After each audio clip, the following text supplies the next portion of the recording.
नमस्कार, स्वागत है आपका न्यूज आई पर। मैं हूं आपके साथ काजल चौधरी। ये वो लद्दाख है जहां दुनिया शांति और सुकून तलाशने आती थी, लेकिन आज ये शांति नहीं आक्रोश का केंद्र बन चुका है। 4 लोग मर गए हैं, दर्जनों घायल हैं, कर्फ्यू लगा दिया गया है, इंटरनेट सेवाएं बंद कर दी हैं और सबसे बड़ी बात, लद्दाख आज जल रहा है। लेकिन क्यों एक शांतिपूर्ण जगह अचानक हिंसा में बदल गई? क्यों पर्यावरणविद और शिक्षा सुधारक सोनम वांगचुक को सरकार विलन की तरह पेश करने लगी? और क्यों दिल्ली तक मोमबत्तियां जल रही हैं उनके समर्थन में? कहानी शुरू होती है 2019 में, जब जम्मू कश्मीर का स्पेशल स्टेटस हटाया गया और लद्दाख को अलग कर दिया। लोगों ने सोचा कि अलग हो गया लद्दाख तो अब शायद उसको अपनी पहचान मिलेगी, लेकिन हुआ क्या? बिल्कुल उल्टा। लद्दाख को यूनियन टेरिटरी तो जरूर बना दिया, लेकिन असेंबली उनसे छीन ली गई। कोई चुनी हुई सरकार नहीं, सिर्फ दिल्ली से भेजा गया एक एलजी। स्थानीय लोग अपने ही संसाधनों और जमीन पर नियंत्रण खो बैठे, यानी लद्दाख वासियों के पास आवाज तो थी, लेकिन कोई ताकत नहीं।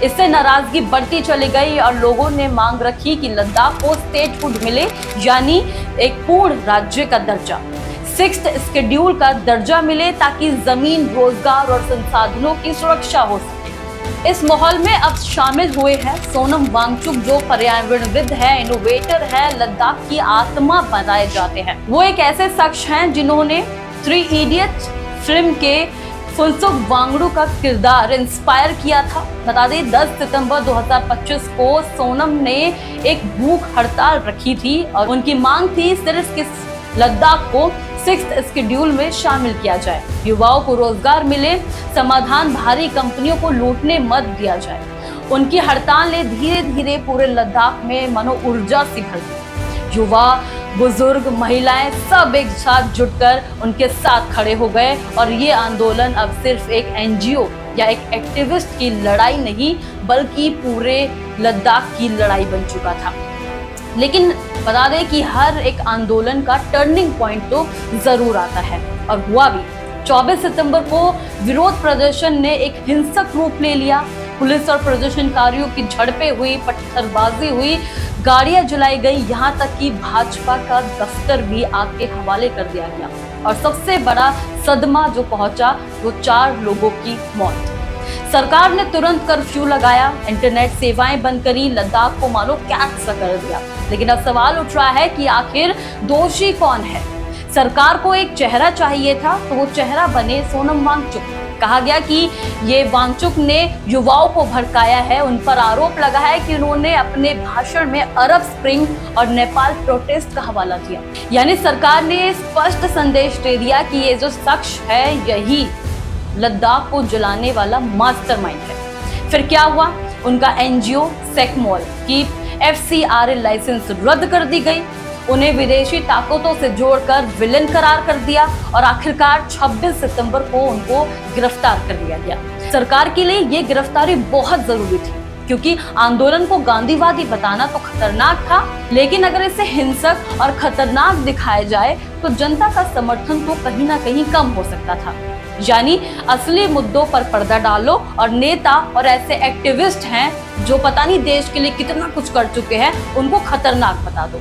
लेकिन गिरफ्तारी ने एक नया मोड़ ले लिया। दिल्ली में आम आदमी पार्टी ने सोनम के समर्थन में कैंडल मार्च निकाल दिया। उनका कहना था कि वांगचुक कोई अपराधी नहीं, बल्कि जनता की आवाज है। सवाल उठ रहा है कि अगर किसी ने सच में हिंसा भड़काई तो उन पर केस चलाओ, लेकिन अगर सिर्फ आवाज उठाने की सजा गिरफ्तारी है, तो क्या हर असहमति रखने वाला व्यक्ति देशद्रोही है क्या? आज लद्दाख में माहौल बिल्कुल खतरनाक हो गया है। कर्फ्यू जारी है, इंटरनेट बंद है, जनता डरी हुई है, सहमी हुई है और सोनम वांगचुक जेल में है। सरकार और स्थानीय नेतृत्व, ले एपेक्स बॉडी और कारगिल डेमोक्रेटिक अलायंस के बीच बातचीत जारी है, लेकिन जनता का विश्वास डगमगा चुका है।